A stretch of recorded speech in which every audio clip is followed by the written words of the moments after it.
Hello! Ha! Sorry, I couldn't resist. We've got that movie here by some miracle. Must be because there's fire in the title. I do like the idea of camouflaging oneself in order to lure unsuspecting victims. Happens a lot in the animal kingdom, but to a more gruesome end. Maybe a remake will see an outside party pull the same caper, but in order to get inside the nest and devour the family. I've written a script, actually. Permit me to read to you. Act 1, The Betrayal. Daniel Hillard is watching a wildlife documentary where a male lion eats his offspring. A wry smile appears on Daniel's face, but quickly disappears as the phone rings. It's his bitch wife who's calling. Okay, that's enough of that. It's Dead Reckoning, Season 3, Episode 6. Tonight, we're graced with the presence of film director and creator of The Blade Cuts Deeper, Gene Dolders. And a nominee for Father of the Year is uncovered. Join us.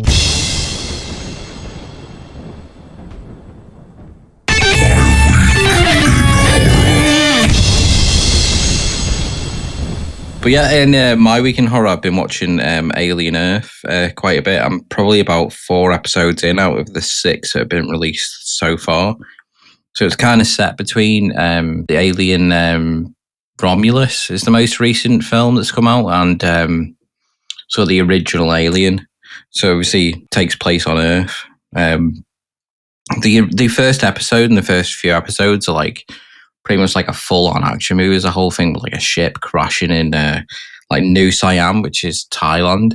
But the general gist of the main sort of characters in it is that there's these like terminally ill children who are having their brain like transferred into the consciousness of a like a synthetic body, and it's all about how they adjust to like changing into like these like adult bodies, and they're obviously still very childlike. But one thing that stood out to me as well is that he names all the new bodies after like the different Lost Boys from Peter Pan, but they're supposed to be away from Earth for like 65 years, and they already know about his company in space. Like the Prodigy company, they already know about it, his company that he founded in space, and it's supposed to be taking 65 years.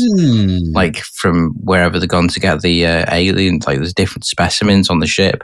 So when they come back and he's already founded that company and he's still a kid, it's like, how is he still young? And it's been like 65 years since he's been in space and they know of that company. It's just kind of weird. It kind of leads me to think that he's actually the Peter Pan character of the Lost Boys, like the one who's actually like leading them all. But it's got Timothy Olyphant as an actual like android in it. Yeah, he's awesome. He's like proper intense. He's like so cold in it. And like dead logical, he's like literally like a Vulcan. But the main sort of action sequences is based on the alien who's back to being an absolute menace. Yeah, that's the one thing that I noted with this is Aliens have gone from this like single terrifying, it'll wipe everything out organism to, you know, a lot of fun to shoot sort of creature, and it's definitely returned to that sort of idea that you know it's this unstoppable, terrifying force that could just wipe out the whole ship. Yeah. Like you got that in Alien and Alien 3, where it was like there was just like one of them, and it was like it'll fuck everyone up. Just one of them is enough to like fuck everyone up. But in like Aliens or any of the other movies, like there's loads of them, and everyone they're just like a cut and paste, like the cut and paste mass of just horrible monsters. Like in one of the Alien versus Predator films, you like one of them, like a predator, just literally just like grabs one by the neck, just like drags it off, like punches it in the face, and that goes shit. If you remember, I thought they were good in Covenant. I did think they were good in Covenant. I remember at the end, for sure, just stalking and slaughtering them all. Kind of went back to that what it's supposed to be, which is good. I really like the fact that, like, stylistically, it's very much like the first movie. Like all of the scenes, especially on the ship, they're all very, very similar to that. I love the way that looks. It's really it's got like CRT, like TVs, and even in like the ship that they're on, like the Weyland-Yutani ship that's in the beginning, that looks like the Nostromo. Like everything looks like they have like the security officer is in like the mother room where they speak to the computer, and it's the same computer. Yeah. And it's like the whole room and all like the big diodes and like the LED lights all over the place, and all the walkways look exactly like it's even the same when they're in like the cryo chamber where all the beds are. It looks exactly like the same in the original Alien. Plus, they have kind of made the one of the sort of side characters, because it's, I can't remember what it's called now. The ship that crashes, the security officer is like a cyborg. He's got like a sword in his arm, and he's the only survivor. But he's kind of made to look like Yaphet Kotto from the original Aliens film. So he has like the whole look and style of him as well. So the crew of the I think it's the Maginot is the name of the ship, are made to look like the crew of the Nostromo. Plus there's this creepy little eye alien who's like a absolute knobhead. I can't. So I've seen 5 of them now, and it's I think number 5 is where it really comes into its own. The little spooky eye thing. So I won't ruin it for you. But yeah, as I'm sure you've seen online or whatever, everyone's a fan of the eye. But it's funny, those other creatures that they've got like the like parasitic things, like the ticks or whatever they are. They're all terrifying creatures. Oh yeah, they're like space leeches, aren't they? Yeah. And Kath was actually saying she'd like it if they did an episode where it goes back to where they went to those different worlds and captured those creatures. I don't think they will. It depends how many episodes there are, but that'd be awesome. I'd love to see that. I don't know. If they do a series 2, they might do like a bottle episode where you see them picking it up. Also, I think they're trying to put the Predator into it at some point, because they're definitely like working towards putting the Alien and Predator back together, because the new Predator Badlands film has like a trophy room with an alien's head on it again, and that's another Fox production, so they're looking to bring them together a bit more. But I really like it. So I like especially like the terminally ill children who've been put into the bodies of like the robots and that, because they're just like totally unpredictable. And it's like it's got Aid Edmondson is like the yes man to like Boy Cavalier. He's like the big trillionaire like main guy of the company who's doing this. But the thing is though, the minute they've finished putting children's consciousnesses into like these android bodies, it's like his accountant, like main like chief financial officer is there, and he's like, each of these models costs billions of dollars, and it's still an experiment, and you want to take them into an active crash site, and he's like, yep. It's like, don't you think this is a bit reckless? It's like, yep, but we're still going to do it. It's like, and he's just like, for fuck's sake. You want to put them into active combat? It's like, yep. he can't say no. Yeah, that's it. Well, there's a bit in one of the episodes where he's like trying to tell the human survivor, and he's like, what we're working on is like human immortality. There's no way or any way that you can like take your sister home. It's like, what do you think is going to happen here?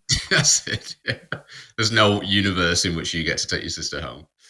So, Kirsty, I judge by your complete silence, you've either had a technical issue. I haven't seen Alien Earth. You haven't seen it. You've not seen no. it. I was like, I didn't hear the carrier bag slip off the back of the mic stand, but it could be that. I don't have a carrier bag anymore. I've got my own podcasting chair. Oh, really? It's actually Auntie Brenda's old sewing chair. I was about to say, is it a repurposed chair that you've already got? It's really close to the ground, so it's really handy for me. You are now the podcasting chair. Let's get those crumbs off you.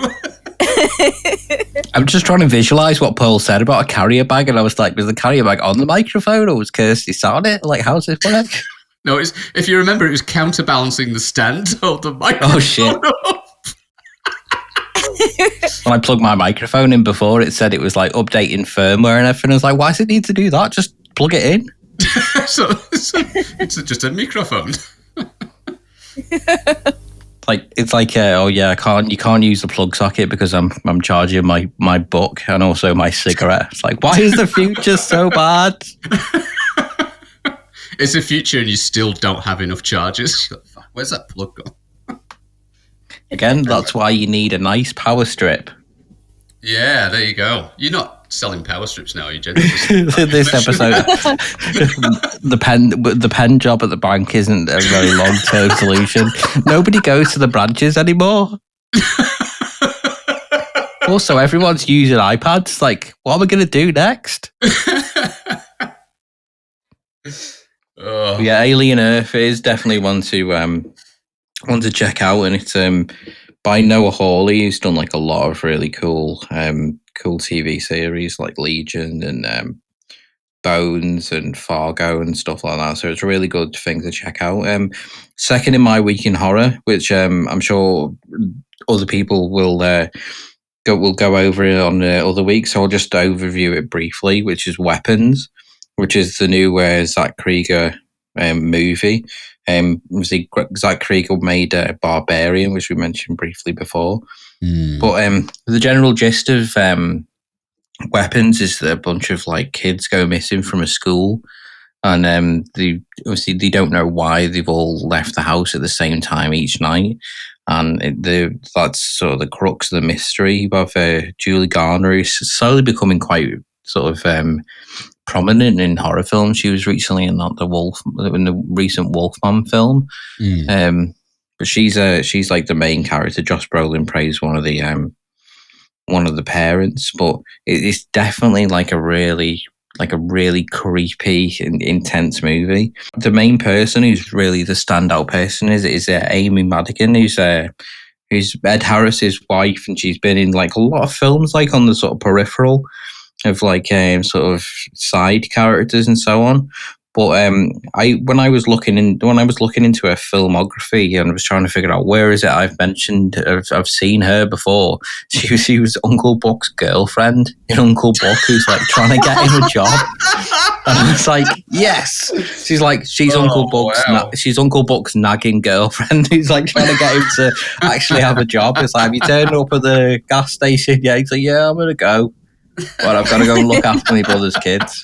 Shanice. Her name's Shanice. Shanice. God, I love that movie. It's like, don't answer the phone.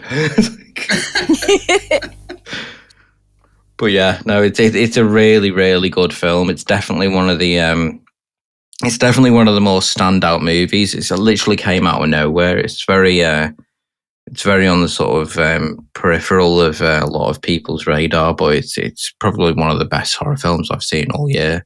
And the way that the kids move when they're like, because Gladys is kind of like who's played by Amy Madigan is like a kind of like a folk witch type character, but she's like got this really weird sort of like redhead wig. She's like dying and she's got like no hair and there's like just wisps of the hair that's remaining like on her side. But then she's like but she's like a folky type witch, and the whole like some of the scenes in it are just absolutely, it's so insane. Like when the kids are actually leaving they all leave their houses at the same time on the night that they leave.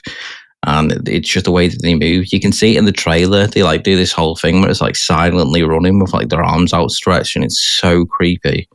But it's if you get a chance, watch Weapons, and I'm sure that you guys will obviously refresh once you've checked it out yourself. Yeah, I'm going to watch it tonight. Just to wrap up my week in horror, I went to see Liverpool's own Zombina and the Skeletons a couple of weeks ago. In Lush of all places. It was like on the top floor of Lush, because they've been going for now probably about close to like 30 years now. I mean, it's like 2025 and they've been going since about 98. They did like a family friendly gig because a lot of the people who used to go to their gigs now, they've all got kids, so they were just all bringing them into the gig. And you've never seen an audience with so many children in like little skeleton tops and stuff. That's awesome. They were like, this is the only Zombina gig where you can also make a bath bomb. We did an exhibition up there last year, like the fashion and costumes courses, did an exhibition, and we had a DJ up there and everything. I was like, this is such a great, like, we're doing it at Lush, and it was just a really nice venue. And I did think at that point, like, oh, I hope they use this for more stuff, because it's a whole top floor of a city centre shop, and it smells really nice as well. Yeah, it does.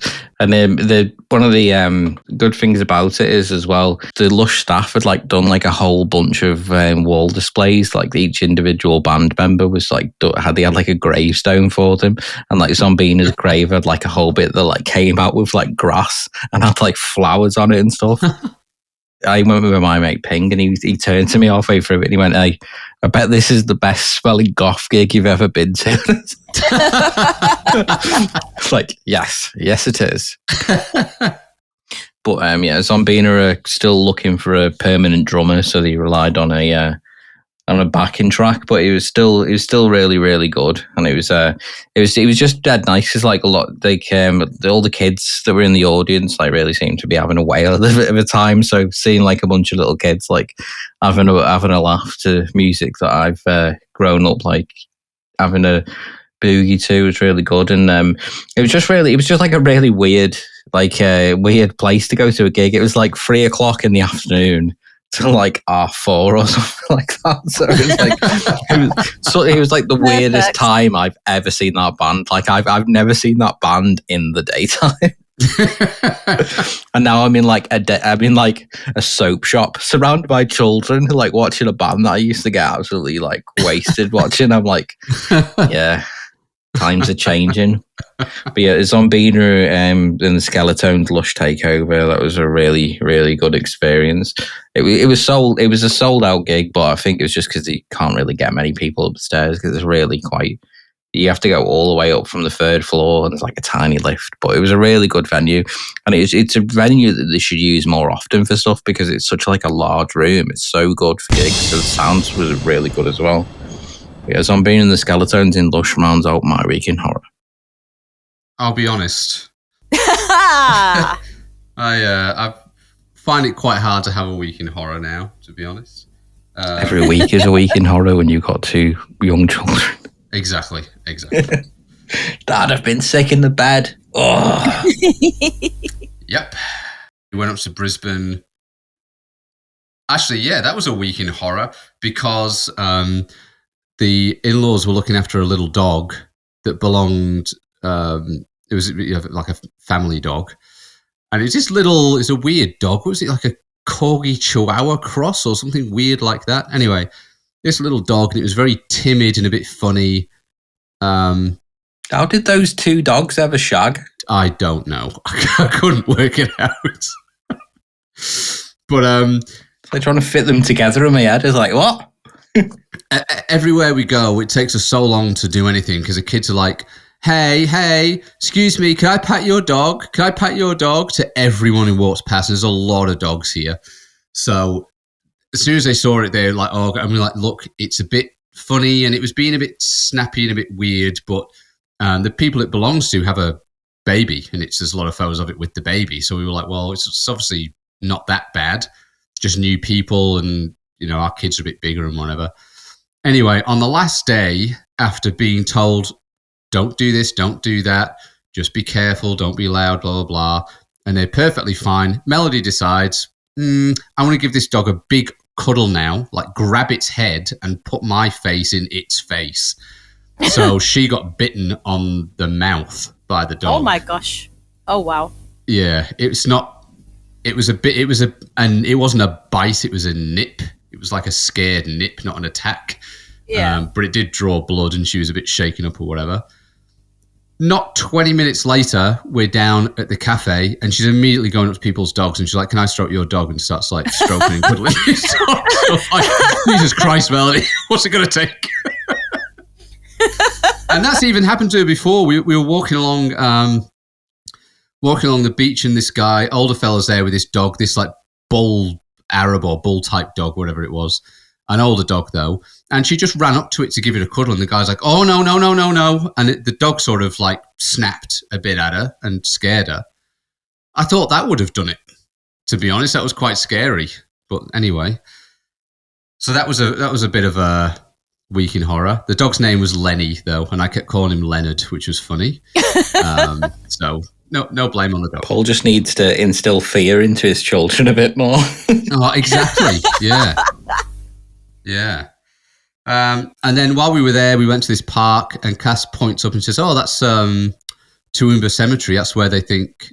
Well, it's a very, very tenuous claim, but they think someone who may have been Jack the Ripper is buried. I think I mentioned this when we did this. Cass sent me a link to ghost stories or haunted places in Australia in season 2, perhaps.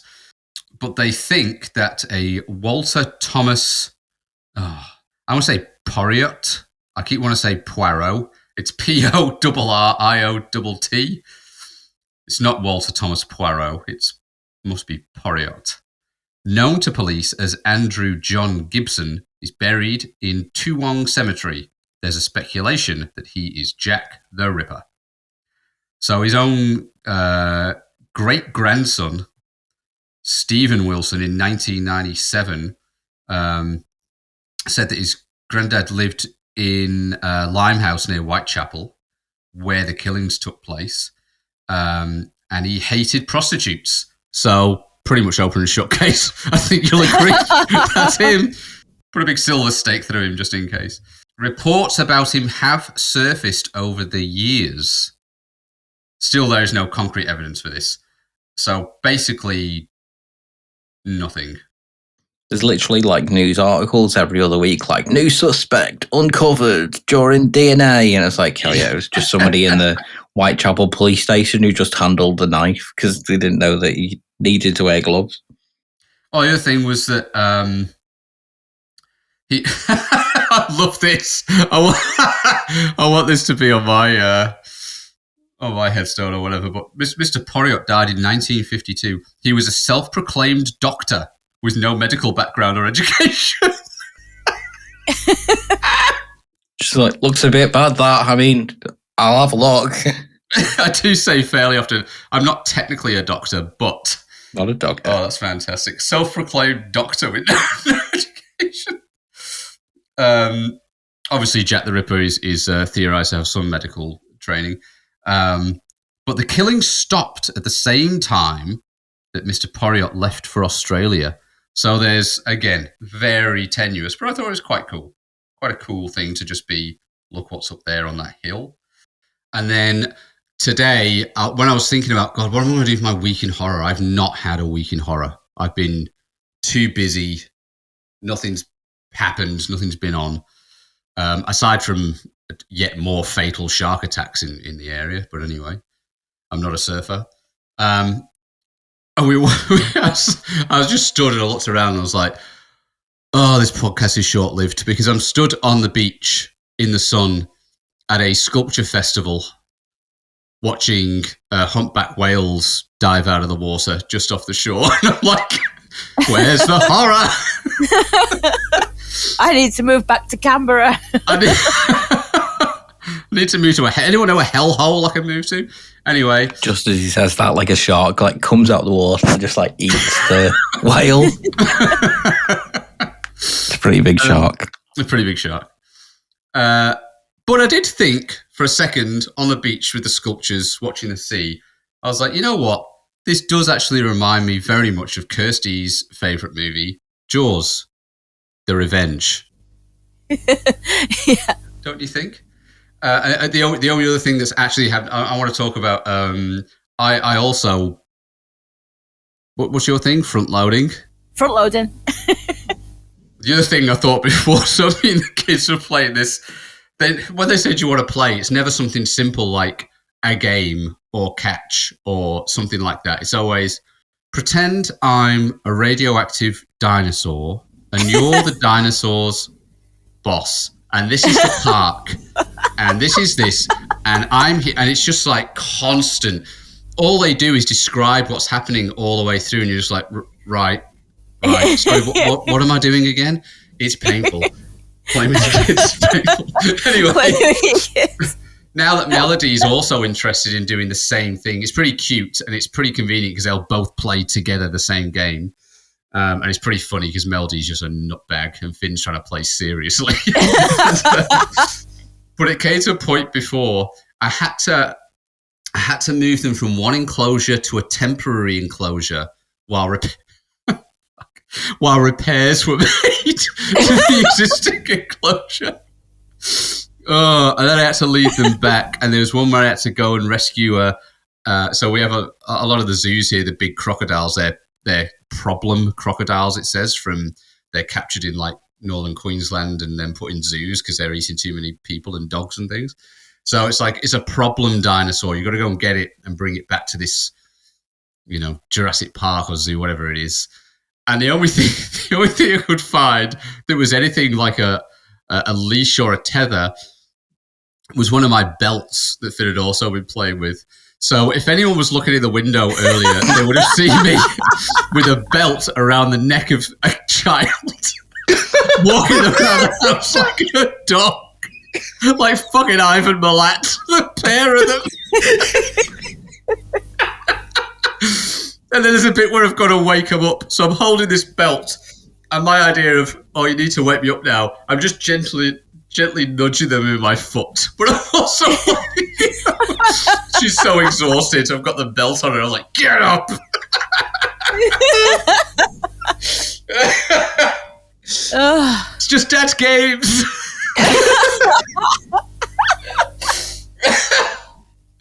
Wait, so you were like a dinosaur handler or something? I thought you had like a dinosaur who goes out to a job like Earl Sinclair or something. As a boss. Yeah, I was the boss. The boss of the dinosaurs. It's never that simple. Oh. It's time for your annual review. Would you like to add some? Is there any CPD that could assist you with being a radioactive dinosaur? Melody's like, I need to go in that rocky area. And you're like, okay.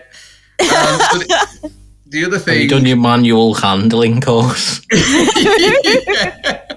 Can you pick up that box for me? Don't you be operating that front loader without a ticket. Okay, kids, we're going to get on our high vises. The other thing it is from the distant past, but it's got to go in one of these episodes. I don't think it's going to happen, but I wanted to do a Dracula's episode with someone from Dracula's. But I think that'll be a season 4 thing. So we'll exhume this then and do it again. But I went on a family holiday to Bali. Hey. And while you think, hang on a minute, you can't think of a week in horror while you're at home on the beach. You're going to go on an even more tropical holiday, and that's going to be a week in horror? Well, Kath knows how to plan. She has an itinerary, and she makes sure that everyone has a good time, right? So we get there late, wake up in the morning. It's just me and Melody. Finn's got up early, and Kath took him out. Sends me a message, do you want a coffee? Finn's already been chased by street dogs. This is 6:30 a.m. on our first day, and Finn had somehow, and God, we talked about this so long for, don't touch the dogs, don't stroke the dogs. And then there's lots of stories that are being told to all of us about, such and such went there and she was told, don't run because they'll chase you, whatever. Yeah, so immediately, Cass said she like barely blinked when this happened. Finn somehow drew the attention of a pack of dogs. Somehow? Was he pretending to be a radioactive dinosaur? And he ended up getting chased by a pack of street dogs down the beach. I like that she said all over his back. She said already, like she knew this would happen. She didn't think it was that soon. Yeah, exactly. But not day one. Not day one, Finn. I thought that was a day 4 thing. Now, the other thing she booked, which is the horror will come on this. It's there are horror elements. So she contacted. She thought, it'd be good to do like a wildlife tour or something with Finn because he loves animals so much. And she couldn't find anything, but where someone like me, I just give up at that point. Like, well, there is nothing. She found these snake catchers who have something to do with the university, and they go out, and they're all herpetologists, and they go out and they catch snakes from people's, houses or apartments or restaurants and things, and then put them back in the wild. And they're snake experts. So she reached out to them and she said, "Do you guys do tours? I want to book a tour for me and my husband and my son to go on to have a look at some snakes and lizards and things." And they were like, "Yeah, absolutely, we can do that." So she organized this like bespoke tour for us, but it's at night because snakes come out at night. And they picked us up late. This thing ran from like 8 o'clock till like 1 a.m. with a 7-year-old, which was tough. But they took us out and they're walking everywhere. And because one of them's he's a herpetologist, he's a doctor. The other one's a student who's just learning. And they go out to take us on this tour for some amount of money. I can't remember what it was. And it became very clear that if this had happened in person, it would have been like, "Do you do snake tours?" Yep. They do not. Anyway, so we go there and they take us out into the rice paddies and things, and they're showing us all these snakes, and they're like, "That's a deadly snake. That's a deadly snake. No, that one's okay." And then we're like taking photos and having a look and everything. Then they let Finn, like there's one that it's not deadly, but it's a poisonous, well, not poisonous, venomous snake. It could be poisonous. I don't know if anyone's ever eaten one. It's a venomous snake, and he's telling Finn this, and he gets it on the hook, and he puts it on the ground, and it's this black and white striped thing, looks like it's out of Beetlejuice. It's about 2 meters long, and Finn's down there while he's talking about, they do bite and they are venomous, and you'd have to go to hospital and blah, blah. And he's down there, and he's got his face right in front of this thing, like it's a puppy or something. And I'm like, "Finn, move back a bit." And then they both go, "Oh, yeah, no, move back. Guys, switch it on, will you?" They're just like letting him and just like stood there looking at it. One of them's smoking, just like stood a few feet away having another cigarette, and one's there, "Yeah. So this is the mangrove cat snake." And I'm like, "Finn, move back a bit. You're right in its face." He goes, "Oh, yeah. The other guy turns around and goes, "Yeah, don't go near that one." And then he lets him pick it up on the hook and put it back in the bushes or whatever. I'm sure they know what they're doing, but I was like, that's far too casual with a snake that could put you in the hospital. And he's 7, so he might not even make it there. Anyway, I'm getting heaps of shit because I haven't spotted a snake yet. And I'm usually pretty good at this. If we're out here, I can take him to find snakes. I'll find them. There, I was like, I can't see anything. The guy's like, Mr. Paul, it's right there. It's right in front of you. Like I'm an idiot. And fair enough, there's like a 2 meter bright orange snake right next to me in the tree. They're so hard to see, I don't know why. And then on the way out, I was like, "There's a snake." And there was this little thing called a wolf snake that's like barely bigger than a worm that was scuttling around. And he was like, "Oh, yeah." And I was like, "See, I saw that one. You didn't see that one, did you?" I had a dig at him. He thought it was funny. From the sounds of this, I think Gaff just emailed 2 random Indonesian guys. Yeah, got nothing Exactly to what do. she did. Yeah. Is that a coat hanger? And to be fair, It's the same way. Snake.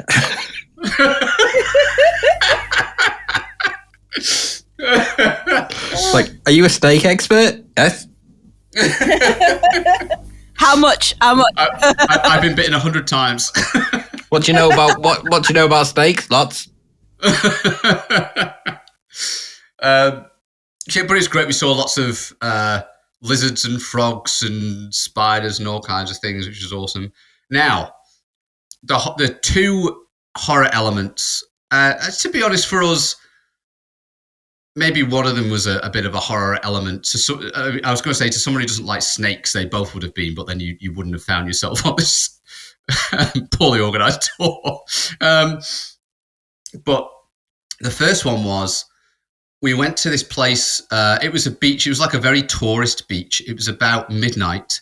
And this is, there's a lot of people there on holiday. It's a sort of place, there's all the beaches where you can imagine all the, Australian people hang around and drinking it like idiots. And then there's these big sort of stone walkways that go out like the stone walls out into the sea.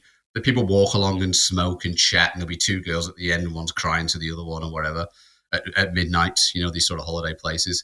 And there's these big stone sort of plant pots, for want of another word. They have like the trees growing out of them, just dotted along. We go down there, And it's a sort of place where you'd like sit on the edge of it and say, oh, I know he's an idiot, he's not worth it. Or you'd have a smoke or something like that if you're a drunk tourist at midnight.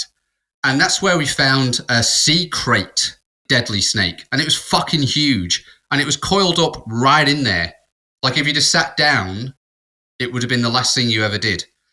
And he was like, oh yeah, but they come up at night to sit in the hot stone and digest their food, and then they go back into the sea again. And I'm like, yeah, but this is the time when people are going to be like out here doing stuff sat on those things as well, like tourists. They never get bitten, and they both look at each other and then just don't answer. And I'm like, right.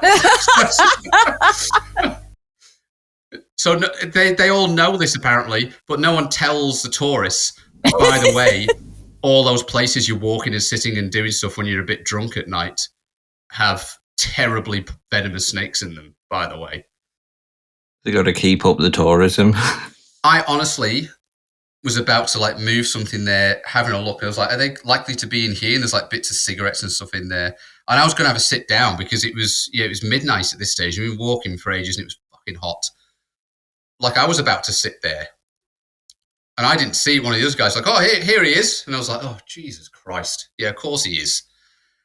And then the next bit was something they planned for Finn, which was really nice, was they said, oh, we're going to release into the wild a reticulated python.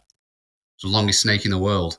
We're going to release it into the wild up in here. And Finn, you can do it. We'll give it to you and we'll film you and everything. I was like, oh, that's awesome. That's so good. What a great thing, for Finn to do, to say he's done. I was like, so where are we going to pick it up from somewhere? Is it like, have you got it? And he's like, it's in the back. I'm like, what do you mean?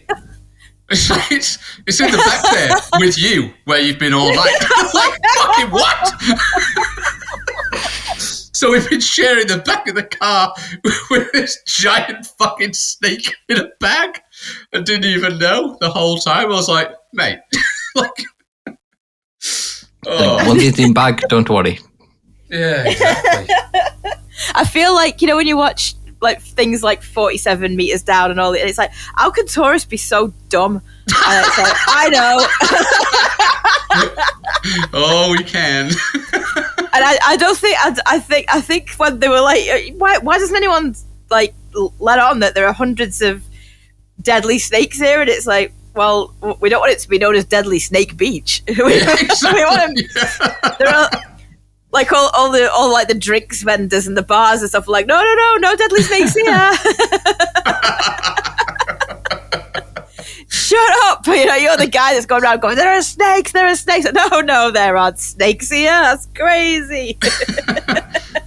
It's like Cat on TripAdvisor afterwards, just like, I don't think these guys are real snake experts.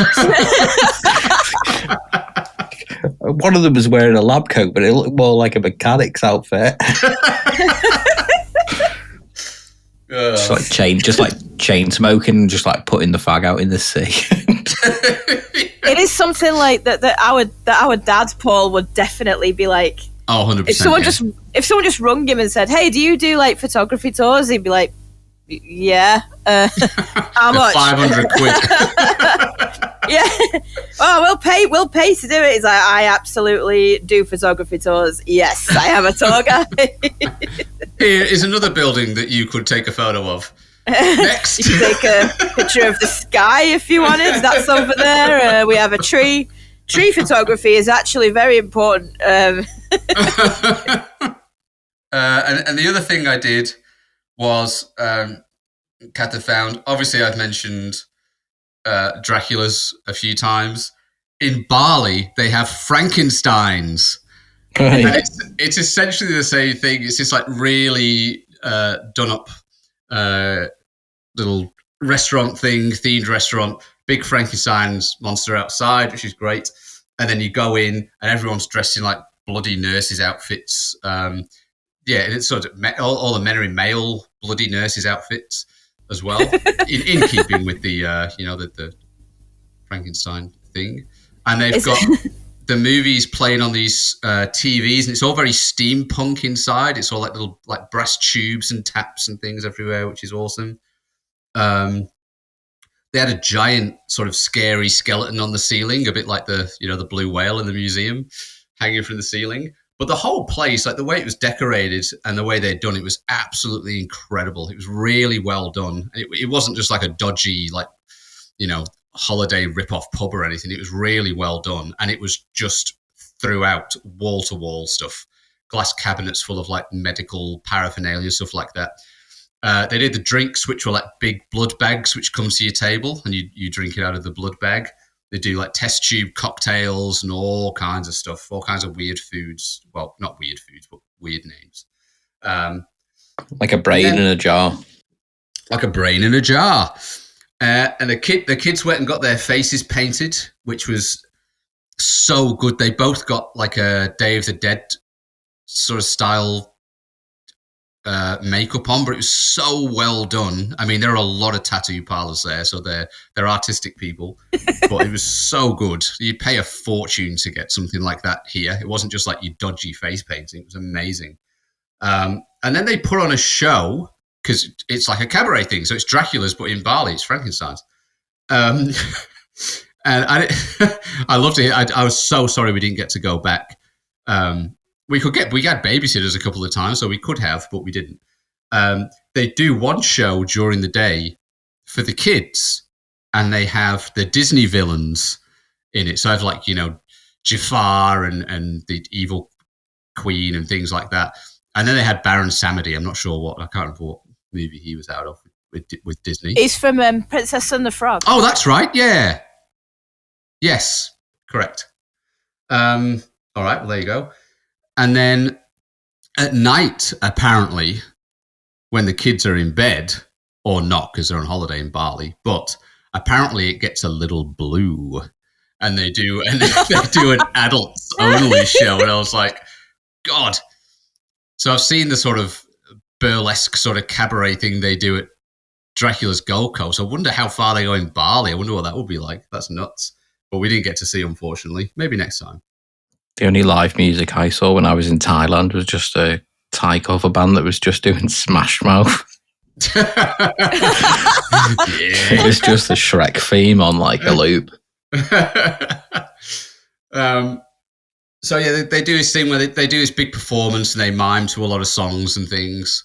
They all have their own little show. Now, Captain Hook as well. He was there. It was quite funny. It was funny because he was smiling, and you'd think like he'd do that sort of nasty, lecherousy sort of Captain Hooky smile, but he just generally looked really happy, like he was having the time of his life. Him and Peter Pan have worked past that now. Yeah, exactly. The crocodile's gone. And they did all this big song and dance, and then they got the kids up, and we had both the kids up there dancing and like copying the dances, which is really cute. But beforehand, they say, "Does anyone want to come up and get photos with the whole crew?" And I'm like, "Yes." And I walk up, and the guy's like, "Okay, yeah." And he's looking down. I'm like, "Mate, I'm fucking up here." And he's like, "Just you?" And I'm like, "Yes, just me." And I walk on, and there must be, I don't know, there's like 7 of these characters, and they're all looking a bit like, "Oh, okay." And I sort of sit down, and they're all a bit weird. And I'm like sat in this big chair and get the photo. The kids don't go up. Oh, no, the kids do go up. Sorry, the kids go up and get a couple of photos. But when they come round later as well with the photos, they, it was like, "Oh, do you want to buy the photos?" And I'm like, "Yep." And I just grabbed mine. And he's like, "So these?" I was like, "No, just this one." And they look really puzzled and concerned. And they're like, "You don't want the ones with the kids?" I was like, "Nope, just want this one." And pay them whatever, $15, whatever it is, for the photo. David goes, "How was your holiday? Like, have you got any pictures?" I was like, "Yeah, I got one." Fuck yeah. So What's the Indonesian word for autism? Only one that they need to learn. And they just go, "It's this guy," and they go, "Oh, one of those guys." Whatever right, it is, it will be familiar to me when I hear it. That's my nickname. That was my Indonesian name that they kept calling It's funny, me. they all call me. It's like the next on Kath's itinerary is like a trade museum. She just hands me a notebook and a pencil. I'm not autistic.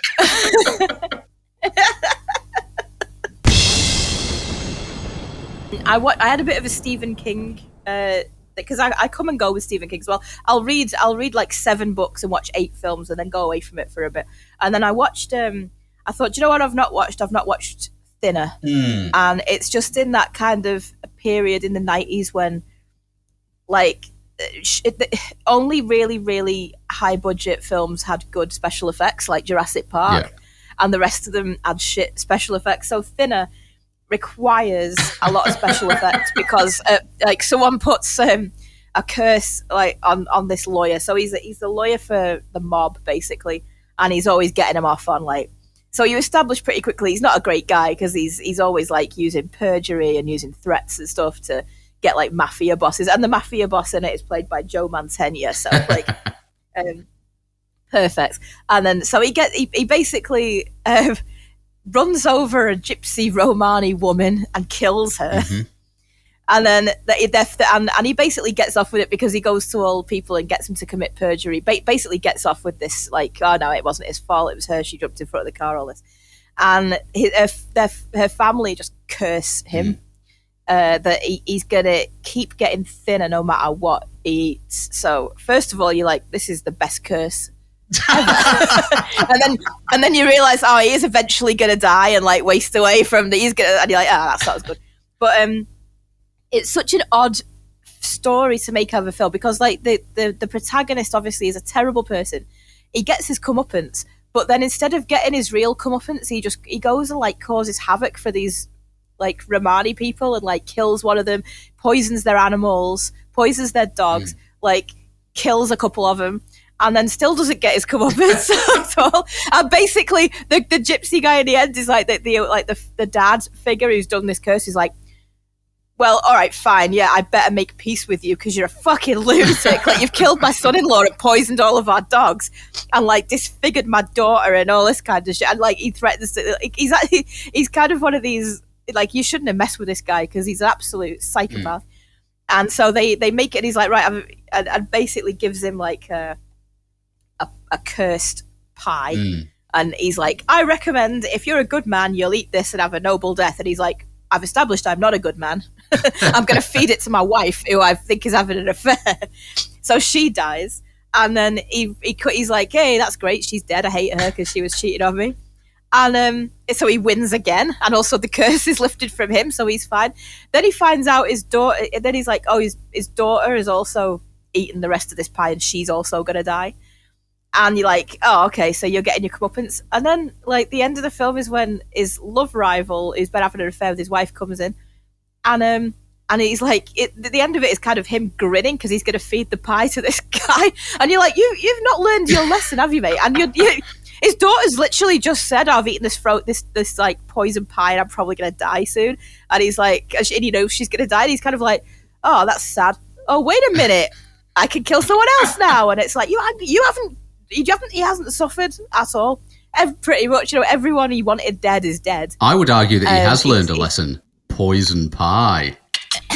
Poison pie is a great idea. Why did I think of this earlier? Yeah, it's just such an odd like film. That's got you get to the end and you're like, okay, so he wins basically, doesn't he? Yeah, his daughter does die, but he doesn't seem that bothered because he's like, I've killed a lot of people, and then obviously they've got like a cheap fat suit that he has to start. Yeah, he has to start in the fat suit to get down to how he looks when he's thinner, and it just looks like the one that like Monica always has on in Friends. It's like, it's basically just a headpiece with like a massive double chin in it, and that's all it is, and then some padding, and like it looks awful. And then like when you look at the cast of it and sort of the people who worked on it, they never really did anything after that, apart from like obviously Joe Mantegna was already in The Simpsons, like, and he just goes on to play gangsters in everything he's in, but no one really. Yeah, it's just such an odd, and it's Stephen King adaptations. Like, they've gotten better, haven't they? Yeah. But like they used to be 10 a penny. Like, just push them out. And the other thing I've started reading is I got for Christmas this Stephen King collection, is his most recent collection of stories, 12 short stories, and it's called You Like It Darker. And one of them, which is the one I've started with, is called Finn. and it's about an unlucky little boy. And I've started reading that and then kind of just paused on it, and it made me laugh so much when you were talking about Finn getting bitten by snakes. And it's like in this whole story, it's like this happened to Finn, then this happened to Finn, then this happened to Finn. And it's like, oh, I can see where this is going. That's how I speak to his doctor. Well, that was what you were like. That was what you were like, Paul. When Paul was a kid, he was always breaking bones, getting into scrapes, and doing. I was electrocuted several times. You were electrocuted several times. Broke your arm on the monkey, and then was on the monkey bars like short time after, going ow, ow, and like constantly injuring yourself, and like sort of So that's what you're now living through that with your own son. Yes, it's infuriating.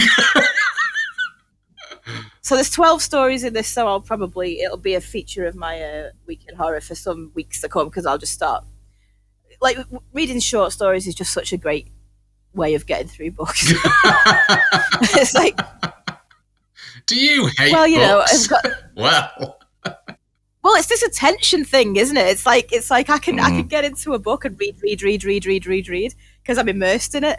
But if there's a book I'm not particularly engaged with, it'll take me years to get through it, because I'm just like, force myself through this chapter. But when it's a short story, it's like I may as well just read the whole thing, because it's like 12 pages. A lot of Stephen King books as well, they're kind of like meandering, and he is known for like kind of like fudging the ending in a lot of his books, but the short stories seem to be like straight and to the point. Like the Seasons one that is you literally have like Apt Pupil, like Stand By Me, and like the Shawshank Redemption, like all in one book. So I mean, when he does short stories, he usually hits it out of the park, because he's not concentrating on like a big sort of meandering narrative.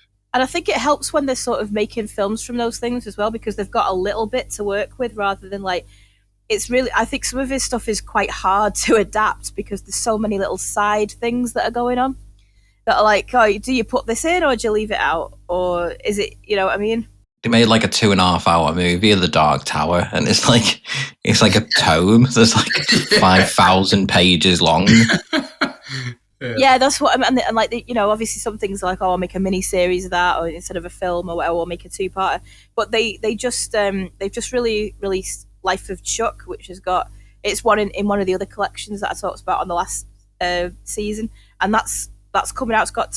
It's just come out. It's got Tom Hiddleston in it. It's not a horror story. It's like a more of a mystery type, what's going on type thing.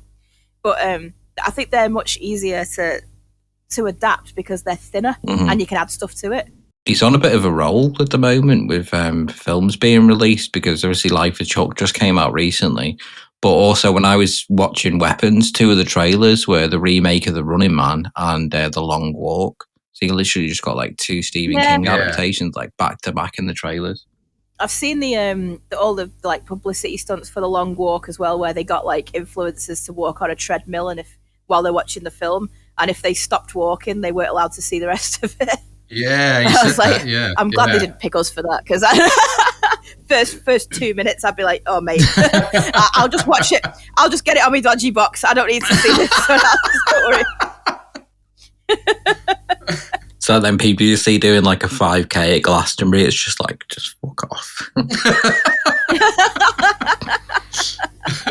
Take your organic yogurt and get fucked. Yeah, so I've still got quite a few like adaptations that I've not watched, but like I thought Thinner was it was 90 minutes, and I'll quite happily watch a 90-minute film, because that's how long films should be, Yeah, it was made during that period when you got a lot of different Stephen King adaptations, like either movies or like TV movies. You got like Tommyknockers and like The Langoliers, and even like Needful Things is made around the same time as that. So it's all like they made a lot of Stephen King adaptations in like a short period of time. Yeah, well, Tom Holland, who did Thinner, also did The Langoliers, which The Langoliers is such an odd. It's a really great story, but then unfortunately at the end you have to show The Langoliers, which these weird fuzzy little black balls, and it's like they're shit. So he kind of goes against his own. He goes against his own rule of like, don't show the monster behind the door. Just describe, like, just to say there's a monster behind the door and let the audience do the rest. And in the Langoliers, he's like, here's the monster, by the way. And it's like, oh, these little fluffy things, they're shit. They're awful. Like, they're not scary. They're just weird. Also, if anyone's listening at home and they're wondering why Kirsty just said that Tom Holland made that movie, we're talking about Tom Holland, the horror movie director. He did like Fright Night and Child's Play and Psycho 2, not Spider-Man. Yeah. Tom Holland wasn't even alive in the 90s. How's he making it? We've been watching Rev, which has got Tom Hollander in it. And like it's like there's Tom Holland. Tom Hollander suggests that somewhere there's a Tom Hollandist just waiting to like. Do you know he was on a chat show?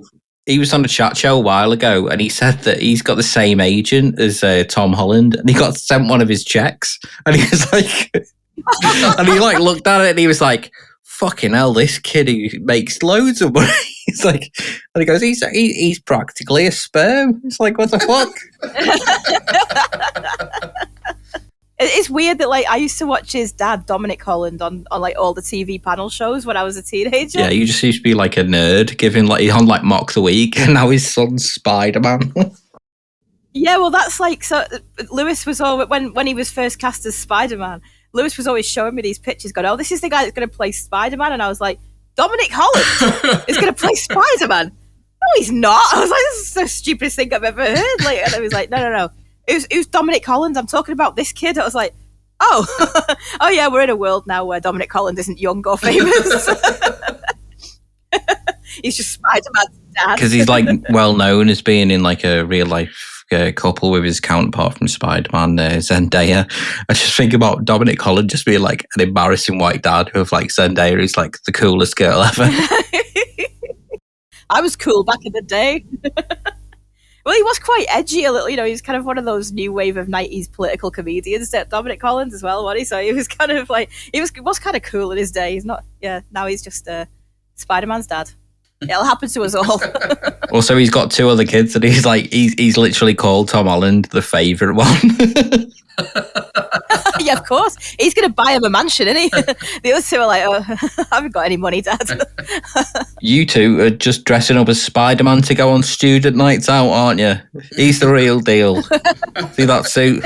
Worth millions. I go to the chemist for your mum.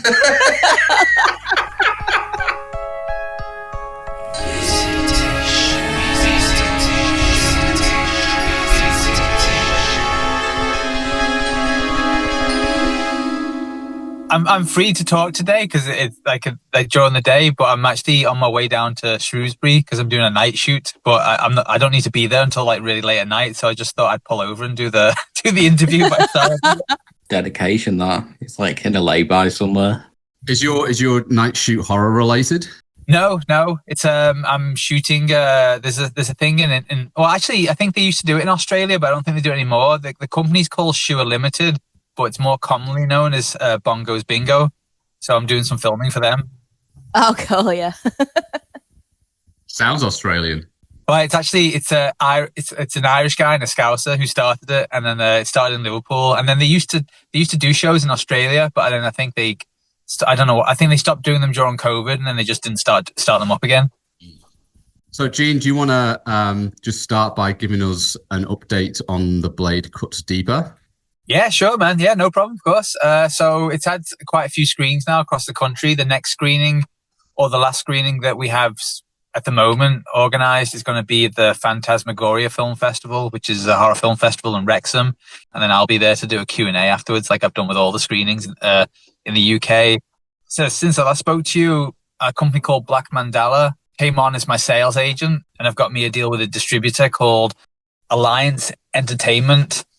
And they've started a partnership with a new company that they've basically created themselves, I think, just to release horror movies. So I'm one of the first of 8 horror movies that they're releasing for the brand new company. So the movie's getting released in North America. As far as I understand it, it'll be streaming and it'll be physical, so like DVD and Blu-ray. And I think they did say things like cable TV and planes, but they just put that in the contract if they can get it. But it's definitely going out on physical, and I know that because I recorded a commentary 2 days ago for the movie, and then I sent a message to Black Mandela saying, "Oh, do you want this commentary for the US North America release?" And they said, "Oh, unfortunately, the Blu-rays and the DVDs have already been authored, so the movie's definitely going out on physical and streaming as well." And I did read the other day, someone sent me a screenshot the other day, although I still haven't verified this yet. Someone sent me a screenshot that's going to be on Shudder, but that's an unverified, which would be cool if it was on Shudder, but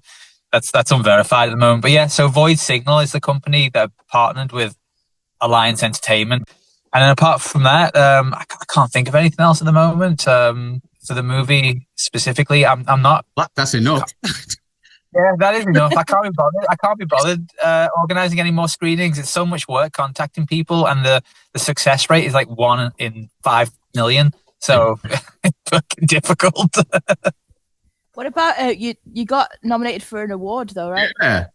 Oh yeah, that's right. Yeah, we did. It got nominated for Best Thriller at the National Film Awards. We still don't know how we got that nomination because it turned out someone had to nominate you, and you could nominate yourselves. But I didn't even know about the National Film Awards, and it's a big film awards as well. But I never heard of them in London, and none of the cast or crew nominated us. So some random person has nominated us, and then they put us up for Best Thriller. We didn't win, but I went to the ceremony. And there was a lot of free alcohol there, so it was a good night. Hey, what was it that won? What actually won? Do you remember? The movie that won was actually the table sit next to us. The movie's called Rumpelstiltskin, and it's directed by Andy Edwards. And I ended up talking to Andy whilst I was there, and we've become friends now. So yeah, I've been talking to him a little bit recently. Actually, I talked to him just last week because there's a new film magazine starting up in England. It's going to be a quarterly printed magazine, and they asked me to write an article about anything I wanted to about film. So I've just started interviewing all the filmmakers that I know for the article that I'm writing for them. So I spoke to Andy last week. But yeah, Rumpelstiltskin, they won. They won, and we got nothing. But I met Caprice, so there you go. Oh wow! Well, there you go. Well, I haven't heard that name in years. And well, she was like a supermodel, wasn't she? I think in the 90s when I was a teenager. I think so. I think it was in the 90s. I can't really remember. Yeah, it was. Yeah, she was like 90s. She used to like host on the Big Breakfast. Did she? I don't remember that. I remember Denise Van Outen on the Big. Is that the Big Breakfast? Is that on Channel 4? The Big Breakfast. Yeah. She was one of them stand-in hosts when it was like summer holidays when like the real hosts would like go. She was a big deal. Like she was a big. If she'd have walked in anywhere in like 1997, people would have been, "Whoa, it's Caprice! No way!" Oh yeah, she was in every magazine, wasn't she? As a model, promoting lots of things. So yeah, everyone knew who she was. I think there were lots of people there from all. There was a lot of people. There was a lot of awards for TV shows there as well. But as I don't watch TV, I mean movies or very little TV, and especially I don't watch British TV because it just doesn't interest me. I don't like British TV shows very much. They had people from like Adolescence and all the shows. Some kids, some of this cast from is it called Go Ed, the Scouse one? Oh yeah. But I mean, I could have talked to them and I wouldn't have even known who they were. So I'm not sure. And likewise, they would have no fucking idea who I was. Did you get the Caprice to star in your next feature length? No, I didn't. But I'm in talks with the distributor right now. I'm really close to finishing off a script, and I need to type it up this week because Black Mandela. Nothing's set in stone, but Black Mandela had pitched them an idea, and I told them who I wanted in it, and they're like, "Well, if you can get that actor, we will do pre-sale, kind of pre-sales and get you a budget for the movie." So I'm hoping once I send them the script this week that they actually like the script. And there'll probably be some changes, but I've already got the actor to agree to it because we're friends anyway. I didn't tell them that. I just said I can get him. So it's I mean, you'll know who he is, Lawrence Harvey from The Human Centipede 2. Oh yeah, Lawrence. Yeah, I mean he lives in Wigan, so he's not far away. Home of The Human Centipede, Wigan. Yeah, well that's it. Centipede 2 and 3 and 1,000 other movies he's been in since then. But I worked with Lawrence in, I think it was July it was either end of June or beginning of July, because I'd been working on an anthology feature film, which is finally done now after being working on it for so long. And I directed one of the segments for it, and then I got Lawrence to come in and be in my segment. So we'd already worked together a couple of times. I did a short film with him that my friend Guy directed, and I was the DP on it. And it's called Nappy. And one of the best bits in it is where Lawrence pisses in a tray and then makes someone dance in a tray of piss, and it's just that kind of thing, the kind of typical thing that Lawrence is known for.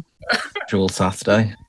But that's it. I mean, there may be other stuff that has happened over the movie, but I can't honestly remember now. I know that the distributor, I know that Void Signal or Alliance Entertainment, whatever you want to call them in America, have done new artwork to promote the movie in North America, and they said they're going to send it to me soon, and they even said they send me a Blu-ray of the movie as well for myself. I'm hoping they send me a few so I can give some to cast and crew, but it's highly likely they're only going to send me one, and I won't even be able to play it because my Blu-ray player is broke, so I'll have to get a new Blu-ray player first. Not that I need to play it, I've seen the movie like 1,000 times. Did you offer them the box of VHS cassettes you managed to gather? Oh, yeah. We did 10 altogether at first just to see if anyone was interested, and we sold a few of them. And then there were 2 screenings where people really wanted them, and then I forgot to take them to the screenings with me. So, so there's about 5 left in my house.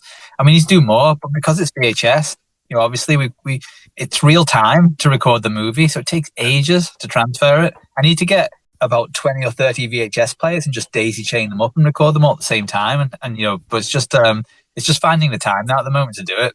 And I think I'm just trying to move on to the next thing now. It'd be nice to get some more screenings in the UK, and we've been trying around London, but it's not so easy when you're based up north. People want to go and kind of meet you face to face sometimes, which is easy up here. But it's not been that easy. So I'm not putting much more effort into doing the screenings now. If someone wants to offer a screening, that's cool, but I'm not going to chase anything. Yeah. Kirsty, I reckon our dad's probably got an active editing to VHS business open, wouldn't he? Yeah, he does actually. Our dad does put stuff on VHS from anything, like old cine film. He actually, we talked about it. We actually talked about it on the podcast because I went around and he was like, "Come on, look what I've done," and he'd worked out how to use this like little Super 8 projector, but the plug on it was so frayed and over 60 years old, and I was like, "You are gonna burn the house down, Dad, with this?" And he was like, "Nah, I'll be fine. I've got it working." So yeah, he can get anything onto anything. Well, the problem with the VHS, the one big problem we have with the VHS is that VHS being PAL, and PAL typically running at 25 frames per second, but we shot the movie on 24 frames per second, so we had to do a conversion. You can't just do the movie straight onto VHS because it would be all jittery. So Guy did explain to me what he did, but I've forgotten it now because it's over my head. But he had to go through a whole process to convert it into 25 frames before it could even go onto the VHS. And it's not as simple as just putting it on like a timeline with 25 frames per second, because then things can go out of sync. So it's that was the most difficult part. But once we got that done, it was just sitting around waiting for copies to be made. Oh, and that's it. That's the first time actually I met Lawrence, because he came in and recorded an introduction just for the VHS version. So when you get the VHS tape, you see Lawrence at the beginning doing a little introduction for the movie. That's pretty cool. I like those old things that you used to get at the beginning of every. You'd see that quite a bit, like just an actor in a spotlight. It's like the film you're about to watch was recorded. Like they did it for loads of different things, and I don't really know why they did that. Well, it was the one we're mimicking on our VHS was from the Video Standards Council, which worked with the EBFD. So it was, I can't remember the guy's name now, but he was the same guy all the time, and he'd go on, he'd say along the lines of, the film you're about to watch is certified 18 for blah blah blah reasons. And I wrote a straight script for Lawrence where he says that, and then before we did the last take, and it was good, and it was going to be all straight. And then he said, "Do you want to do a fun one?" I was like, "Yeah, okay." So then he just ad-libbed a bunch of stuff and started adding in all these weird sexual swear words. And so, so what I've done now is I cut the two together. So it starts straight, and then it like suddenly cuts to him being like really angry and shouting at the camera, and then goes back to him being straight again. And he's angry again and just saying lots of random stuff, but doing the same style as the Video Standards Council would have been in the 90s and 80s. That's cool. Correct. Like one of the times I met Lawrence, he was in the green room for like a horror convention, but he was like wearing like an outfit that he wears for like one of the Human Centipede things. So he was just in like a pair of like underwear and like shoes, and he's just like stood in the green room like drinking a beer. I was like, "You all right, mate?" He's like, "Yeah, sound." I was like, Yeah, no. Right. That's what that's the great thing about Lawrence. He's like, will you do this, Lawrence? And he's like, you don't have to ask. I'm just going to do it. What do you want? That's a great attitude to have, isn't it? It's like, yeah, whatever it is. First time I met him, he was at a convention somewhere. I can't remember who it was, but he was with Dieter Lasser from Human Centipede before he died. But I was a fan of his because he was in the Lex, which is a sci-fi series, and he was like this like head in a jar who had like loads of arms that like consume the universe. It's a weird show. It's like a 90s creepy thing, but Dieter Lasser, the scientist from the Human Centipede, was like a crazed like scientist who turned the universe into like loads of copies of his own arms. I feel like the Hollywood kind of missed a beat there because Human Centipede was, first Human Centipede was big, but the second one was very, very big because of the stuff that Lawrence does in it. But they could have remade it and like recast Dieter with like Udo Kier or someone like that. A little bit more known actor. I don't know who they would have got to play Lawrence. Topher Grace from that 70s show would have been good. Or Danny Dyer. Danny Dyer is always my go-to. Let's see Danny Dyer in the Human. You're a fucking centipede, you can't. There's a movie from the 90s? I can't remember what it's called. Is it called Football Factory with Danny Dyer in it? Yeah, I can't remember what it's called. Yeah. Is that the one? Listen to the commentary. The first 10 minutes is him and the director, because the director is very similar to him in his attitude, talking about actors and how, as they refer to it, got cunted out of different jobs and money that they're owed. And they're constantly going, yeah, he was fucking canted, he was canted, he was. And they just say that over and over 20 minutes. Even talking about the movie, just talking about that for 20 minutes. It's great. I saw a meme page a while ago, and it had like Danny Dyer tweets that as inspirational quotes. They went, just sat down to watch Ratatouille with a little and fuck me, I was rooting for that rat. I like the I don't know if Danny Dyer did it himself as a joke, but someone dubbed his voice over a bunch of James Bond clips. I don't know if you've seen them. They're fucking great. The Goldfinger ones, fucking amazing. I like the recent interview with him because his like daughter, who's also named Danny Dyer, like that's what he named his daughter, and his daughter's marrying like the captain of West Ham, who like won an award, who's like giving him like two grandchildren. He's like, yeah, she might be in love with him, but I fucking love that man. I goes, if I'd marry him myself if that was appropriate. I love Danny Dyer, man. I do want him to be the next James Bond. That would just be fucking amazing. I'd love him to be James Bond. I was hoping he was because Lewis. Well, every morning when Lewis wakes up, he does his showbiz news. He's like, "Oh, have you heard this?" It's just popped up on his phone. It's like Danny Dyer's going to be on Strictly Come Dancing. I was like, "Get it? That's amazing!" And he was like, "No, Danny Dyer's daughter, Danny Dyer." I was like, not as good, not as good." I really, really wanted him to be in like a Football Factory, like football hooligan themed samba or something. That would be really funny. I tried watching Marching Powder. Yeah, Marching Powder, that movie that came out with him, this year. I tried watching it the other day because it's on Prime, and I was 20 minutes in. I was watching it with my wife, and like my wife, English is her third language, and even I looked to her and said, "I can't understand a fucking word he's saying." I have no idea what's going on in this movie, and we just switched it off because it didn't make any sense. You put the subtitles on, you're like, I still don't understand what. Lewis has to have the subtitles on The Crown because he can't understand posh accents. He's so wavertree that he has to put.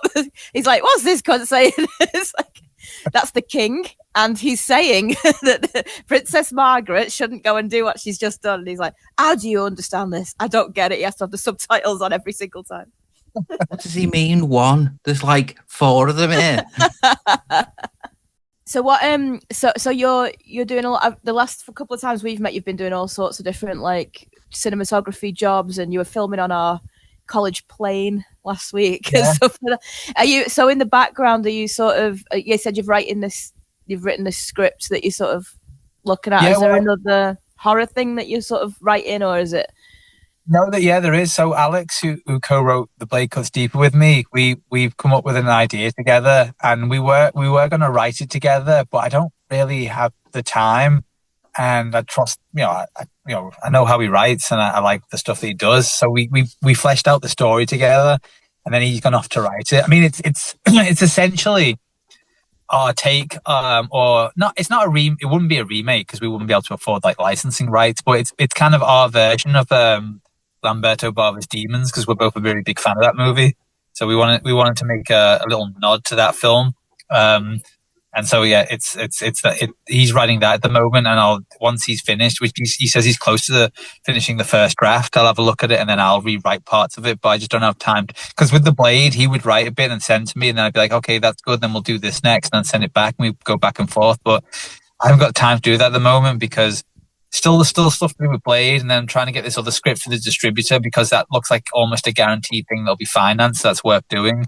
And then I'm working on a documentary at the moment with a filmmaker from Macclesfield. His name's Brandon, and that's what we were filming on the plane for the other day. And then he's already started prep on his next documentary, so we're going to Paris in December for 4 days to start filming for that. I don't know if you've ever heard of a band called Gong. They were like a psychedelia band. Steve Pillage. There was a guy they called DDA. I can't pronounce his second name. DDA. Can't pronounce his second name. He was one of the saxophonists in it, and but he's had a very interesting life. So Brandon wants to make a documentary about him, and he lives in Paris. We're going over to interview him there. And then I was making through another company a bunch of short films for Swim UK. Like not promos, like actual short films, but about how the stress of like Olympic athletes go through, with their families, and they're not really getting paid or at all, or very little, and all the things they have to juggle. So it was kind of just to promote mental health, like amongst British athletes, especially Olympic athletes, and then I didn't do anything in August or the first week of September, because on August the 3rd this year, I had an accident, fell off my bike and broke my collarbone. So I couldn't do anything other than play Roblox with my son for 4 weeks during the summer holidays. So I'm all right. Actually, I had a really good time playing that. I've become really good at 99 Nights in the Forest. So I know all the kid lingo now. Everything's fucking sus, and someone's a goat, and there's all these fucking words that I need to learn when I'm talking to people. Like Devin really comes in the house and like he's talking like some sort of gang leader or something. Gotta get this like a trade quick. I think my son's picked up from one YouTuber is he'll say something. He says, "I wouldn't lie to you," and I'm like, I'm like, "Yeah, okay, don't lie to me." Then he's like, "No, I won't lie to you." I'm like, "Why you keep saying that? I don't understand why you keep saying that to me." Instead of saying good night, the kid goes, "Don't forget to like and subscribe." You know what? I'm gonna try and get him to do that, because that would be really fucking funny. When me and Kirsty went to watch your film at the Society in Runcorn, we were treated to a live walkout by 2 old men. Oh yeah, and one of them gave the best response, which I don't know if everyone heard, but I heard it because I was sat right by them when the one guy stood up and just said, "What is this shit?" and then walked out the room. Like picked up his pint, and then his mate picked up his pint and his newspaper and just shuffled off out with him. That's a great pull quote for the Blu-ray. What is this shit? Well, I want to put stuff like that on the cover, because I've got total control. With the company Home Alliance, they're also doing the UK and Northern Ireland release of the movie, but that's just for streaming. And I've retained the rights for physical. So we're recording all the commentaries now, and we're going to do like a 45, maybe 50-minute documentary on the making of the movie, just interviewing people. And because there's lots of footage of behind the scenes that we got, so we thought we might as well throw a documentary together. But I'll have total control over the physical release, so I might put quotes on that at the front. If you want to come up with like a shitty one sentence review of the film, I'll stick it on the front and put the podcast name on it. Yeah, well, that's what we definitely need to do. That we definitely need to come up with that over the next week or so. That could be our homework to do. The best one so far is the classic. What is this? Just write something along the lines of that's the best film I've watched in the last 90 minutes. At least they got through it. So. It is yeah. That's funny. You know what? It's 83 minutes long though. So what was the other 7 minutes they were watching? They were rewinding the VHS as it came. Yeah. Yeah, I really want to watch it on VHS. I just haven't managed to get the VHS player off my dad yet.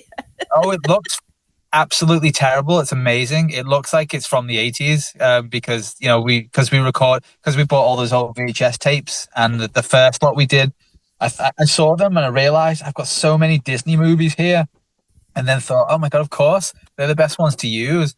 Because kids will watch the same movie over and over again. Like my son, he doesn't do it so much anymore, but when he was younger, he'd watch like the Pixar Cars like 3 times in one day, every day for 2 weeks. So, they were just raggedy, those tapes. So we recorded all over the Disney movies, and then I played all of them back. Not all the way through, but skipped through them just to make sure the whole movie was on each tape. And yeah, like that, you do need to use the tracking knob on your VHS because the tracking just goes off a lot on the tape because it's so badly damaged, and it really adds to it. I think it's great. And then you'll find like Short Circuit 5. You're like, oh, I can't use this. It's going to look pristine. It'd be like a DVD. I found the guy I bought all the VHS tapes off. He lives in Wigan, and he just buys bulk from some guy of VHS tapes and DVDs, and he sells them, I don't know, in a marketplace somewhere. But I found him online and said, look, when you get VHS tapes, ring me. So I was buying, I think, 50 VHS tapes at a time for about £5. But inside, it was like, oh, I'm not recording over that because there's an original Terminator VHS. I don't even know if that's worth anything, but I'm like, fuck, I'm keeping that. And then there was an original John Woo, the Killer, and like some other movies. Like, oh, I'm keeping them. These are some cool collector's items here. But like most of them were terrible. Most of them were like there was In Excess Live, which I don't care about. I'll tell you what there was, which I'm not interested in, but I can't seem to find many of them around. There was a limited edition Grace Jones music video that was released on VHS, and now I own a copy of it. Oh, wow. Yeah. That In Excess comment has alienated all of our Australian listeners. It's a hard line. I like Wolf Creek, just so you know. We'll see a steep drop off after episode 4 of like listeners from Australia. They're just like burning effigies of Gene outside Michael Hutchinson's house.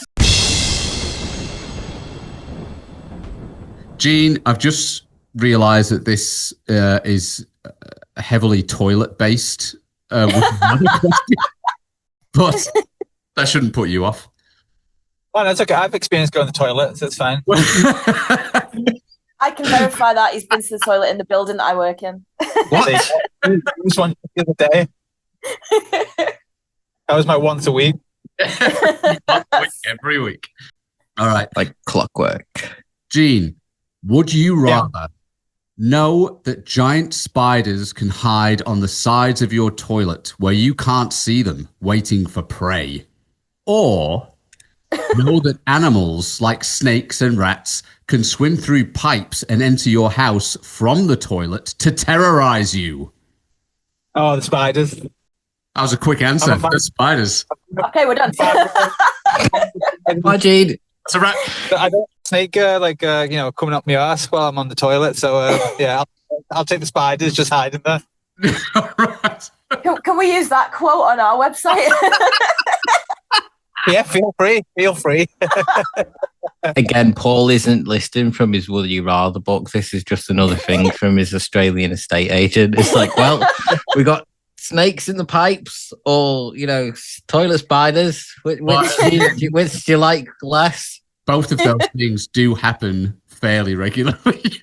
Not to me, it's just in general. In the Philippines, we used to get some massive spiders in the house there, and although I didn't like them, I'd take them over snakes any day. So That's funny. It's usually the other way around, I find. Oh, really? Maybe because I would much rather snakes. Yeah, I'd much rather have a snake problem than a spider problem. Oh, in spiders. Well, in certain countries, spiders are useful. Like the spiders were useful for the mosquitoes. Actually, the geckos are also very useful for mosquitoes in the Philippines too. But yeah, the spiders are quite useful. I mean, some of them were freakishly big, which was a bit scary. Yeah, no, not a big fan of snakes, and I'm especially not a fan of iguanas because I was chased by one once in the Philippines. What had you done to make it chase you? I was in a petting room with my son in the Philippines, and the first room we went into, they had an anaconda. No, not an anaconda, a boa constrictor. And they're like, yeah, hold it. So I was holding it. And then when I looked, I realized all that was keeping its mouth shut was a little thin piece of string that they tied around its mouth. I was like, okay, I'll give it back now. And then they took us into the next room, and there was an iguana walking around. But then it just looked at me from the other side of the room, and it just started running towards me, and I ran away. I left the child there. What type of petting do? Like wires up, like wires snakes mouths shut? It's like, yeah, it's all right. It's a lot more ethical than Paul's random trip into out into the Indonesian jungle with two random dudes. Just like, yeah, snake. No, as bad as it sounds, there's no ethics in Southeast Asia for anything. So it's just whatever you want to do. You do it there. So that's just how it is, you know. This harkens back to like a very early episode, but when me and Lewis went to the regional zoo in Sheffield, we went into like this big like greenhouse type thing where they had butterflies, and yeah, there's just two big, massive monitor lizards just knocking about, just walking around on the floor. And I was like, watch the lizard, and he's like, it's out. I was like, I think it's meant to be out. I think they leave them out, but it was just really weird. Like the type of not monitor lizards. Monitor lizards are snappy and carnivores, and they'll take a nice chunk out of you. Yeah. It was a really strange thing to just be like, watch that monitor lizard. It was huge as well. It was massive, and they were just letting them walk about. I had two monitor lizards, and whenever he fed them, he had to put these really thick gloves on because they kept trying to bite him, but they couldn't get through the gloves because they were so thick. And he was just, he couldn't hold them at all, like bare hand, because they just go for him every time. You had an iguana, Paul, didn't you? I did, yeah. I also had a predatory fish that did take a chunk out of Dad's hand when he tried to feed it drunk one night. I'll just put my hand in. It's basically a piranha, isn't it? And he's just like, I'll just feed it. I'll give it a chip. Paul also had a leopard gecko. I remember like getting put in his bedroom when I was like drunk at his house one time by like the whole family to like get me out the front room from like just causing mayhem. Like woke up in the middle of woke up like 3 o'clock in the morning or something, and for some reason my face is like right against the lizard tank, and like it's just looking at me, and I'm like, Jed used to sleep under our dining room table like a dog quite a lot. When I was in the Philippines, down south, went to visit my wife's mum and dad, and I was sitting in the garden one day. My wife just walked up to me with a stick, and hanging off it was a millipede. And it was beautiful colour. And she went, look at this. I was like, oh, that looks amazing. She went, yeah, if this stings you, it'll kill you. And she started waving it in my face. I was like, all right, thanks. Take it away now. Was that just after the life insurance that you signed off on? Yeah, all £50 of it. I'll get those VHS tapes. See if I don't. Ones in there. Yeah. Terminator original, that goes for up to £20 on eBay. I want it. Kirsty. Yes. As you fall asleep, you notice the chilling sight of two blood-red eyes staring intently at you from your closet. Or hear an eerie knock as you're trying to fall asleep, and your heart jumps out of your chest as you realize the knocking is coming from your mirror. I'll probably just go with the eyes because, first of all, from where I am in bed, I can't really see the wardrobe. And I'd probably just assume Lewis had left his headphones in there charging or something. Just like forgotten them in the wardrobe. Just a charging light. Yeah, there's always a weird charging light. I'd probably just go like, I probably forgot his headphones. And I'll remember in the morning that that's where they are. because that seems to be my chief job in this household, is just remembering where he's left his headphones or wallet. Whenever I see it, like, oh yeah, I'm making a mental note of that. Yeah, I mean, the mirror is right next to my side of the bed, so I wouldn't enjoy that. I'll go with the monster in the wardrobe, because God knows whenever I open the wardrobe, loads of stuff falls out. So you're already afraid of them. I'm already kind of afraid of opening the doors, and I tend not to open them if I can avoid it. Whatever's in there is staying in there now. You could also just smash the mirror, I guess. That's 7 years bad luck, though. I could just put it in the other room. Knock all you want. You weird mirror. You weird mirror. I mean, when you live in these are probably, I imagine if you ask these questions to like an American, they'd be terrified. But I live in a Victorian house. You know, this was built in 1867. So if you got terrified of every sort of weird noise or funny sort of light source, and you'd never sleep. You know, there's no fucking way that banging's coming from the mirror. That's the pipes. It's always yeah, the that's pipes. going to be all. You know, the walls are. I mean, I live in a terrace. You know, that's just probably the house next door to me has been sold. So now it's been empty for like months and months and months. So I'm expecting a lot of weird noises over the next. I just hope they don't have like a child or something. Whoever moves in. We're really crossing our fingers for Sikhs. Possibly like free food. And we've never met a Sikh I didn't like, and I'm really crossing my fingers because, and also they seem to be very generous with like, oh, we've made so much delicious food. Would you like some? So that's kind of our number one hope is Sikhs, but we'll accept other, you know, Hindus.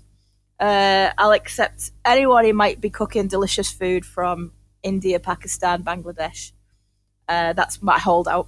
So I'm hoping that we'll hear weird noises anyway, and then hopefully it'll be cooking smells as well. That's what I'm hoping for, and free food. Guess you're just in it for the free naan bread. Genuinely, just like waiting for Eid. Like imagine there's an iftar going on next door to you. So we've had our tea. It's like 9 o'clock, and then you get a knock at the door, and it's the next door neighbours going, "We made too much for iftar. Do you want a curry?" And I'd be like, "Oh my god, this is my dream." Bonus curry at 10 o'clock at night. Yes. Anyway, I'll go with the wardrobe.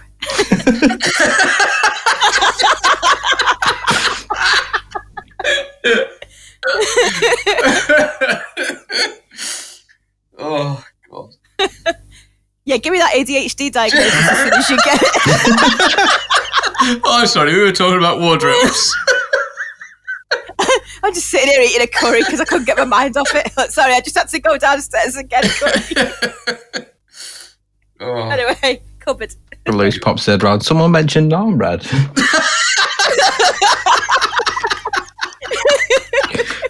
Made for each other.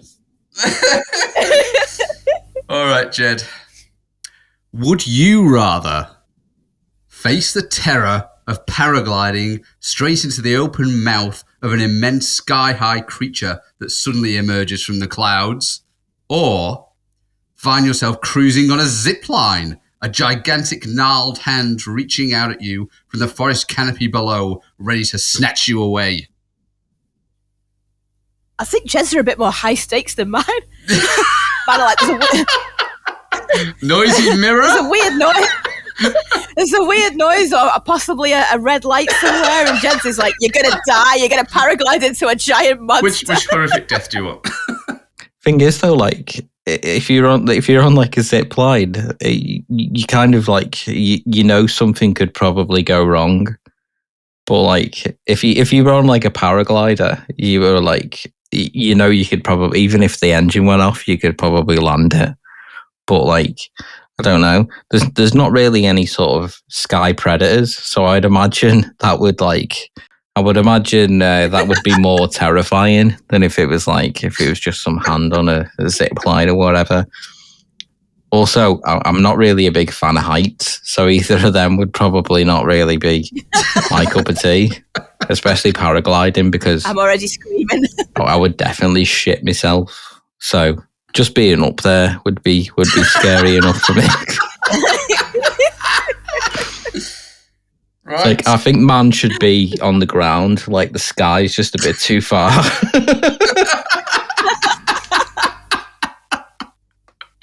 just stay here, mate. Just stay here, mate, honestly. But, yeah. But either way, I'd probably choose the parasail because I reckon, either way you're going to fall to your death or you're just going to be eaten by a monster. So one of those two would be a preferable way to go rather than just like falling to me death from a zip line. Well, also, I kind of want to go to that one in Wales. It's like dead fast. I don't want to be put off it enough, you know what I mean? So I'm going to choose the thing that I definitely won't do rather than the thing that I might do if I ever get time. Would I rather live near a mysterious science lab with bizarre noises of ominous experiments happening a few unsettling miles from your home, or have a building that belongs to a secret society that attends shrouded midnight gatherings with echoes of cryptic chants filling your house down the road from you? What was the first one again? So I either live near a science lab with bizarre experiments going on, or live near a building with a secret society doing chants and weird shit. I mean, how far was your old house from the Masonic in Runcorn? I was going to say, yeah. Well, people they'd probably say, oh, well, a secret society, because all they do is gathering and chanting and doing weird stuff. That doesn't, whereas the lab might be doing some crazy stuff. But they wouldn't let me, I have a feeling they wouldn't let me join the secret society. I wouldn't be a part of that. You can join it's the Society of the No Pauls. Yeah, exactly. I'd be really bitter about it and I wouldn't shut up about it. The International Brotherhood of the No Pauls. So I'm going to go to the science lab because I might see some crazy animals or monsters. That'd be cool. And a few miles, I mean. Yeah. That's a good question for someone who just minds their own business like me. Yeah.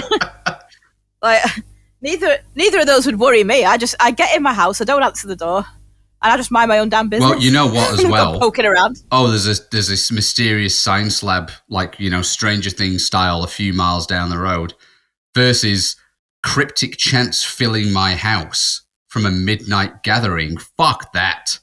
I'd get really annoyed about that. Going around there in your dressing gown, banging on the door. Hey! I see you in there with those cloaks. The science lab, like a mysterious science lab, it sounds like the videos that my mate Joey was posting online during COVID. He's like going live on Facebook, just saying the lampposts are for 5G antennas. And the symbol from Wall's ice cream is for a paedophile ring. It's just Joey, you need to calm down. I saw him outside where was he doing? He was outside the chippy next to the barley mow in the old town a while ago, and he was telling me, he was hey, do you want to read me book? And it was just a random bunch of papers in a carrier bag. I was like,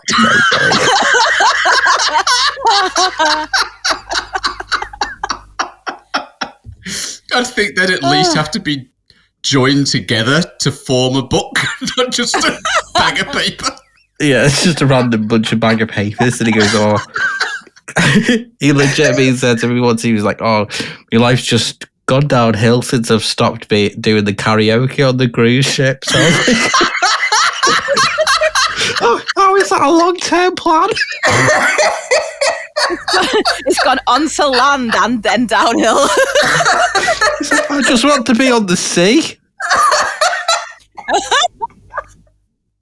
Yeah, I've learned now not to. When people start talking about lockdown and my straight away, I'm just like, oh, I loved it, really enjoyed it. More of that, please. Yeah. And then I've said it too many times now, and then I sort of said it when we've been enrolling students at the college, and I was just randomly talking to an adult who was waiting for their kid to enroll, and he was saying something about lockdown, and I was like, oh, I loved lockdown, yeah. And he went, yeah, I was sectioned. And I was like, oh, okay, yeah, that wasn't so good. Anyway, I need to get back to work now.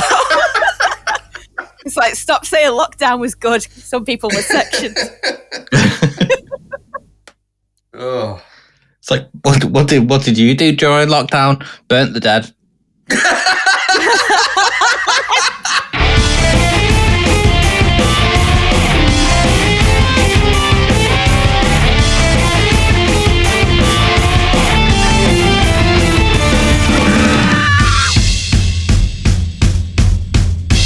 Like, go to the chemist for your mum.